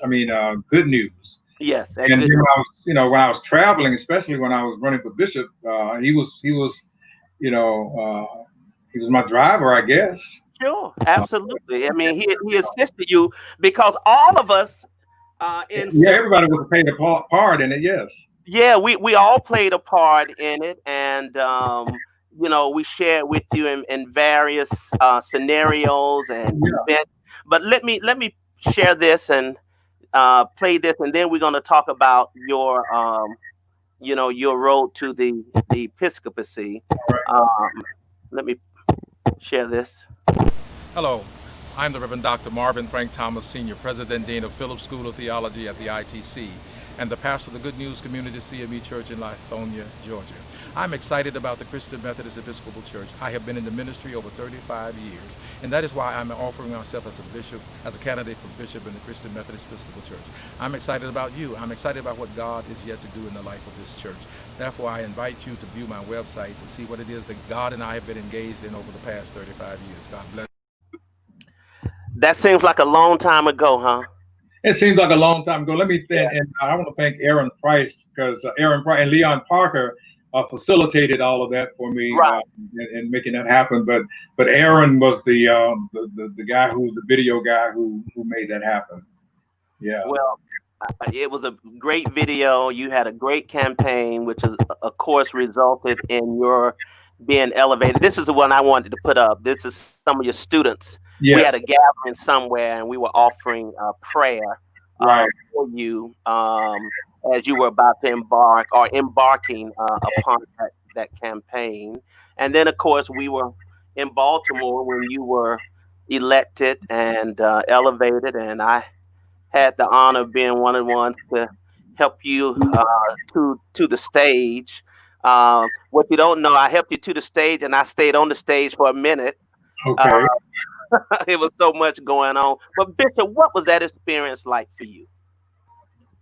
Which one? I mean, are you talking about the getting there or that moment, or well, both the getting there, obviously, but the moment, the energy that was around, and what was going on in your mind at that time when it was declared that you had been elected the 62nd bishop. Okay. Well, let me just back up for a minute. There are people across the years who said, members of congregations, you'll be a bishop in the church, and blah. But it was at the General Conference in 2010. I was sitting next to then Dr. Sylvester Williams as they were counting votes for the election of bishop at that point, and And after they had elected Bishop Walker, somehow I got so energized about the possibility of my friend Dr. Williams becoming a bishop in the church that I got up and started going around the room trying to get some support for him, and went and talked to to Dr. Jones and asking him to get the North Central Alabama to help, and so that was the first time that I really had a taste or thought I would be interested in becoming a bishop in the church. Right. Sitting next to him, and then shortly thereafter, it may have been maybe the following spring, I was at one of the spring convocations of the 3rd Episcopal District under Bishop Stewart, and Tracy Jackson and the late Steve Deloney, we were riding in a car together, and Steve or Tracy, one of them said, they made this little statement: when Marvin becomes bishop, when Marvin becomes a bishop. And I asked the question of those two people, do you think I can be a bishop in this church? And they both said, you will be one. And that reminded me of something that Bishop Graves told me about running for bishop. He said that if you are the only somebody who see you as a bishop, then you're wasting your time. My goodness. He said other people got to see you as a bishop. And so Tracy and Steve Deloney were the first two persons who really planted that in my spirit. And then I called my bishop, Bishop Stewart, and told him that, after much prayer and contemplation, that I wanted to offer myself for the episcopacy. And he said, give me some time to think about it and pray about it. Yeah. And then after he did that, he called me back and said that he and Bishop Sylvester Williams have decided that they will jointly sponsor my candidacy for the episcopacy. Wow. And so, I just, one of the things for me is that Bishop Lakey said something to me prior to the 2010 General Conference. I came back from somewhere because I was in Arkansas for one of Bishop Gray's conferences, and Bishop Gray's had asked all the candidates. I was not running; I was the dean of the seminary. I was, but I was recruiting. Okay. And so he asked for all of the candidates to go across the hall, and so I was just sitting in the area with many of the candidates, and they all got up to leave, and I kept my seat. And so one of them said, "Man, you better come on. You better come on." I said, "Man, I'm not running for bishop." He said, "Yes, you are. Yes, you are. Come on, come on." So I go up in that room, and then I told Bishop Lakey, I said, "Bishop Lakey, I'm traveling around here trying to recruit students, and folks think that I'm running for bishop." He said, "Yes, you are." He said, "You are. You just don't know it. You are." And so, but traveling across the church, and because at that point I was doing dual things. I was talking about the seminary because, and Mrs. M. Erling Stewart was one of the jewels. She said something to me that set me free. What did she say to you? She said to me, and this was in Kansas City. I had gone to the Kansas, Missouri conference, and Bishop Stewart had me to preach there. And before that or after that, we were in a room somewhere together, and Mrs. Stewart just started talking to me. And she said, "Now, Dr. Thomas, your body work is good." She said, "But now you have to ask yourself, are you prepared to lose?" She said that to you. Yeah. So you got to be prepared to lose as well as you got to be prepared to win. To be elected. I don't know, but that helped me because, she called it Plan B. So you got to have a Plan B. Right. And so my Plan B was, if I didn't get elected, I'll be right there at Phillips. At Phillips. Yeah. Yeah. But as it turned out, you did get elected. Yeah. So sitting there, getting to Baltimore. And then I remember that the election was going to be later that day, and I remember Dr. Jones making a motion that they revised the agenda for that day and moved the election of bishops up early. And one of the things just before that, the night before that, they were running around trying to galvanize people to vote for people, and there were some people who were telling him that I was stuck up and that they didn't think that they would vote for me. So he told me who they were. Okay. And it was some ladies, and I went and talked to those ladies, and they're my best friends now. Really? Yeah, I went and talked to them, and they said, "Well, we just didn't know. Dr. Jones said that you would be a good choice." And even now, when I see them, I don't care where it is, I will swim the largest ocean just to go speak to them. Wow. And not for any, because they've been so endeared to me. Sure. But once they started the balloting and receiving the ballots, they gotten Bobby Best had gotten elected, Mm-hmm. and this is on the first ballot. And so Andre Lord and some others, they were trying to go ahead and get me up because I think I was one vote short or whatever. I think at that point. Right. But they had some what is that? Some messed up ballot or chart or something, and so Bishop Walton was facilitating all of that, and so we were waiting for them to decide what they're going to do with that, but I would not let them lift me up because I had heard about people being lifted up and brought back down.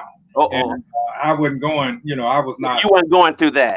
I was just sitting there being prayerful and just believing God that we're at this point and that it's going to be so. Yeah. And so when they finally got that one more vote, and the next thing I know, I'm lifted up and being taken to the stage, and as the 62nd elected bishop of the Christian Methodist Episcopal Church. And it was, it was a joyous moment. And the thing that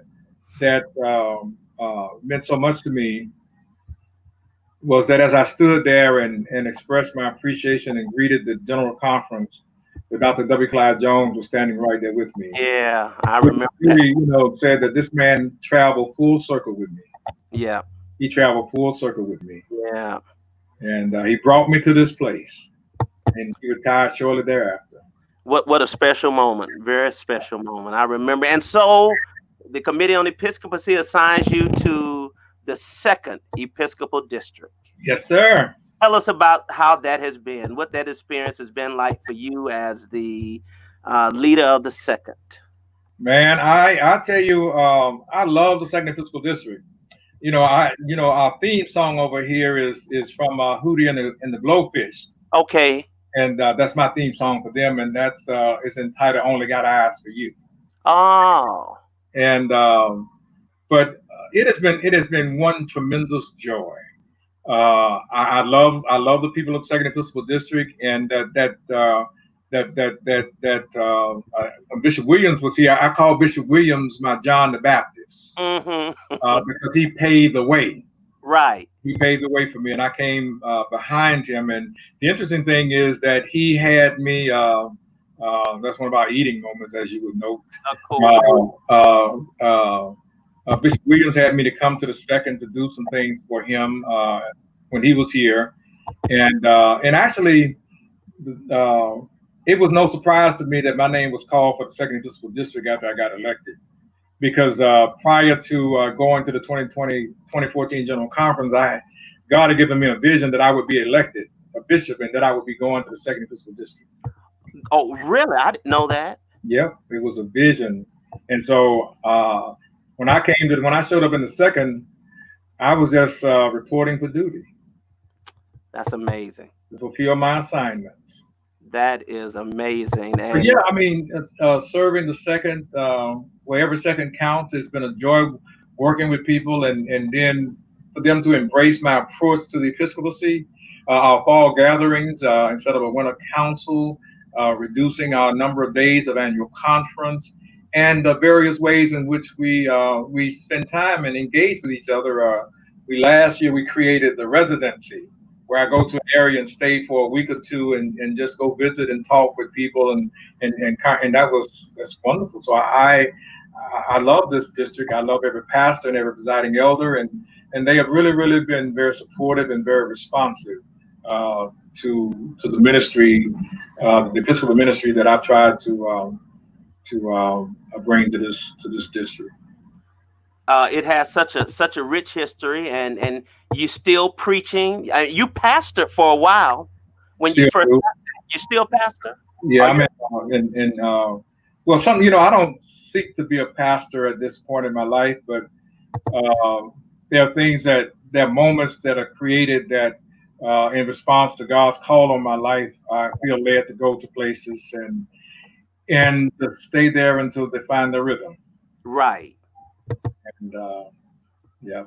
And you're active in other ecumenical affairs of the church and also in the NAACP. Are you on the board of the NAACP? I know you do work with the organization.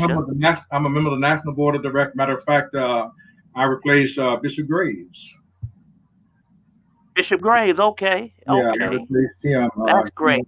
He helped me to get there, and so I'm on the national board. That's great, Bishop. Those are amigos right there. Yeah, right here, you and Bishop Stewart and Bishop Williams. So we're his two sons in the episcopacy.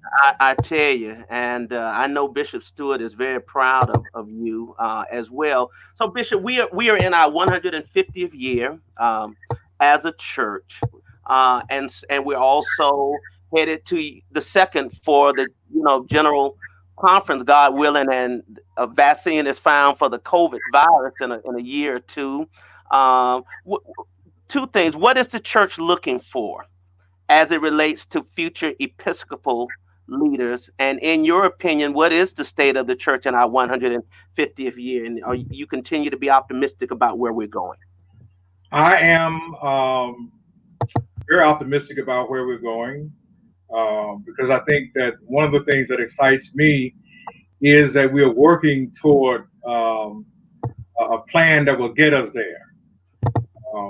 And it's a plan that is inclusive of the whole of the church, people from all walks of life of the church.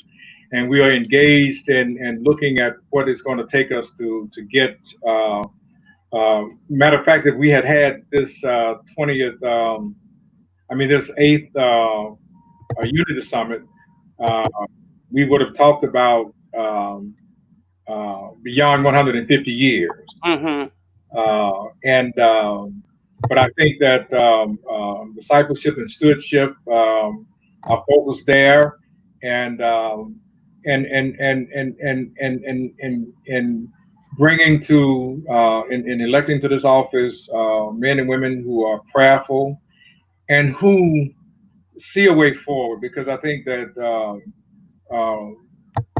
it calls for persons with visions, because we have to be looking forward. Mm-hmm. And we can't stay where we are. We got to be growing and evolving into the ministry that's given to the church in this season. And I think COVID-19 has helped us to kind of realize that we can do some things we didn't think we could do. And so I'm excited about our future, and I pray that God will raise up men and women who are committed to moving the church forward. Bishop, you too have become, not that you weren't health conscious, but you added extra emphasis on healthy living, working out, and cooking.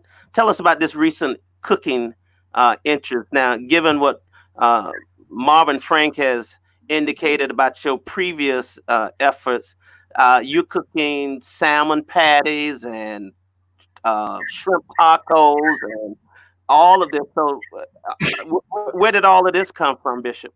Well, let me say one of my former students, Edward Moultrie, said something about me cooking salmon patties. I want the record to be clear. They were not patties, they were burgers. I just thought I would just, so that the record would, I'm not a salmon patty guy, I'm a salmon burger guy. Yeah, so. Yes, okay. I've always had an interest, and I remember I called myself trying to help Jackie out back in the day about taking a day to cook.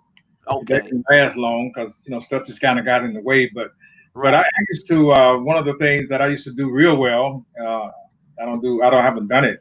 And when Mr. Graves used to come back and would ask me to fry catfish. That was the thing they used to like for me to do. And I used to fry that, used to do catfish down on the shelter on some Friday nights for the guys in the shelter.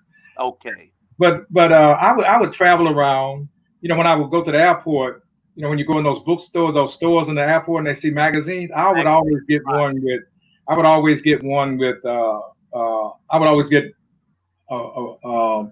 something like something with menus and stuff. Mm-hmm. And so I would just check those menus out. And so when I passed the Walls Memorial, actually, every Sunday before the Martin Luther King observance, I would have a dinner party. Okay. Where I would cook a meal, mm-hmm. and I would invite a number of people from the church from Walls Memorial to come to the residence, to the parsonage, for dinner. And there was always a stable group because they had children and were Marvin's friends. But if other people would come, and I would tell them the only thing they could bring was an appetite. They could bring nothing. I cooked the whole meal. Wow. And so that would be what I would do. And so I would cook every now and then, but now because the kind of the pandemic and we have to really stay at home. Got to be careful. I couldn't go out, so I said, well, I can do this, and so now I don't want to go to a restaurant. I just want to cook. Wow. So I'm always trying to create a different kind of experience, a different kind of dish. Well, I tell you, you're doing your thing, at least as far as it looks on Facebook. I mean, it looks really good, and you're videotaping or doing it live so people can see it. The last thing I want to talk to you about, you had a very special bond with Bishop Graves, and of course, 1, 2, oh. Unfortunately, he passed earlier last year, rather, and so tell us about that relationship and that bond that you had with Bishop Graves. Well, the interesting thing about my relationship with Bishop Graves, and if you can see beyond Bishop Graves' head, there's my best friend sitting down there. Okay, let me put that back. Okay. With the glasses on, then the guy standing up with him is Dexter. That's Dexter. Okay. Yeah. But when I went to Lane College to work as a dean of students, Bishop Graves welcomed me.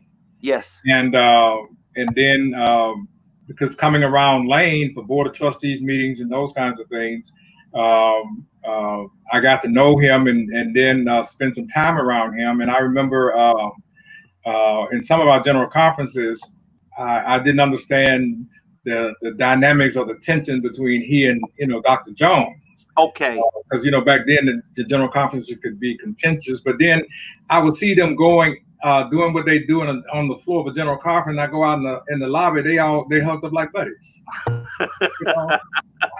but I learned a lot. But and then when I became a part of his family, he was. I mean, he always, we talked a lot. He always encouraged me. I ran things by him, and when I told him about my desire to be for the episcopacy, that's when he told me that it's a good thing that others see me as a bishop of the church. Yeah. And that he was working behind the scenes, but he came to visit us here in Graves all the time, and talked all the time, and I could run things by him, and then he loved his grandson Marvin, and he loved all his grandkids, but especially when Marvin was the only one, and he would Marvin could stomp his toe. Mm-hmm. He coming to Chicago, and when I became the dean of the seminary, he did everything he could to help me be successful. And when I pastored in Brownsville, he would come by every so often. Yeah. And we had dinner a lot, and he never let me pay for anything. Yeah. And I remember I was in Detroit for something, and I was eating at a restaurant. I was getting ready to pay my tab, and he wouldn't let me. He took it and paid it. And so I'm just, it was a major loss, but I thank God for him and for his family, and Jackie and Amira and all of them, and Don and Freda and Jackie and Bernard and William and his kids, and I never not felt a part of that family. Right. I've never felt like I've not been part of that family, and I was glad to have a chance to go and to be with him before he made his transition. Sure. Oh, wow. That's great. Well, Bishop, I have thoroughly enjoyed this conversation with you. And you didn't ramble at all. And I got tickled on one of the interviews I did, and Bishop Gilmore was trying to remember what you call your thoughts. Oh, okay. Couldn't quite remember, but we all are watching. So many of your former students are watching. Marcus Rogers, Javon, DeAndre, and so many are watching and have made comments and just kind of reminiscing on some of the comments about our time at Phillips School of Theology under your leadership. Well, we thank you, and we thank your family members for sharing their stories with us, and we are appreciative to you for your time. And as I've done, I give you any closing last thought that you'd like to say to the church as we prepare to close out this interview. You certainly have the opportunity to have that word. Well, one of the things I want to say, first, let me just, thank my family, my kids, Courtney, Marvin, Cameron, and Jackie and Cassandra, and my siblings. Thank you for sharing this day and this journey with me, and the churches that I've been blessed to serve. Thank you for pouring into me, and Bishop Stewart for pouring into me, and Dr. and Mrs. Jones, and Kennard, and Errol and Harriet, and all of those wonderful people at Bailey Tabernacle who nurtured me. But I say to the church that I pray that we will, I don't think we've lost it. I think we need to sharpen our prophetic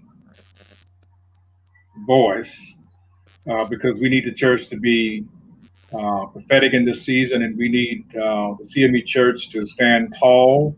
Yes, sir. And in this season, and we need to just be a servant church, be a praying church, and I'm excited about beyond 150 years, and I want to give. Just a few days ago, I celebrated my 6th anniversary as a bishop in the church, and I always think about can I do more to be a better bishop in the church? Yes. And so I spend every day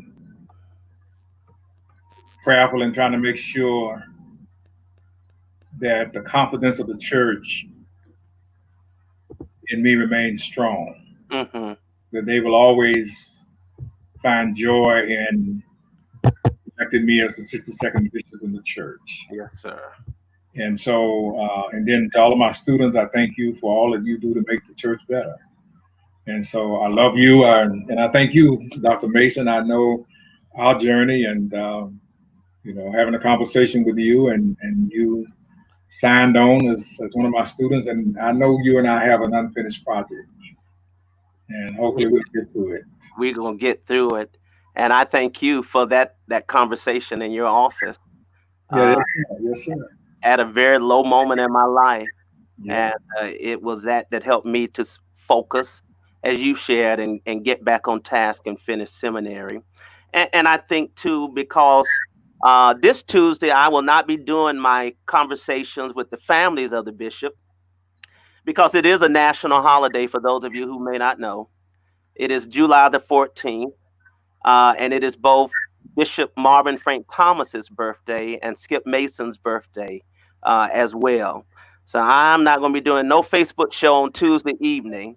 Would you say that again so the College of Bishops can hear you? So on Tuesday, it is the national holiday. It is the birthday of Bishop Marvin Frank Thomas and the birthday of Skip Mason. So College of Bishops, I have asked I've said what he's asked me to say. Let me also let you know, Bishop, that Bishop Sylvester Williams is watching. He just Mr. texted, Williams, thank you. Thank you. and Lady Clarice Thank Flake you. Cunningham is also watching. Thank you. Yeah, love her and send our regards to her. And we thank you all for the opportunity to for listening in and for sharing.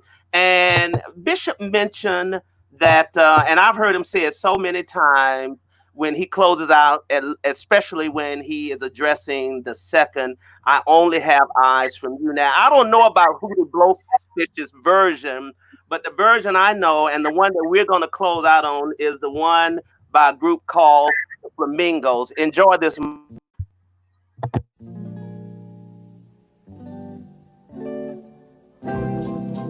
My love must be a kind of blind love. I can't see anyone but you.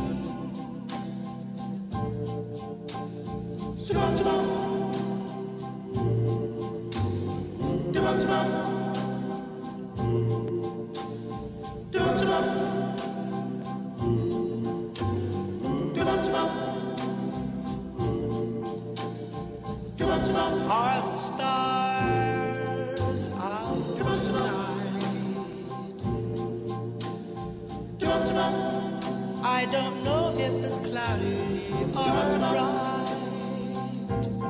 I only have eyes for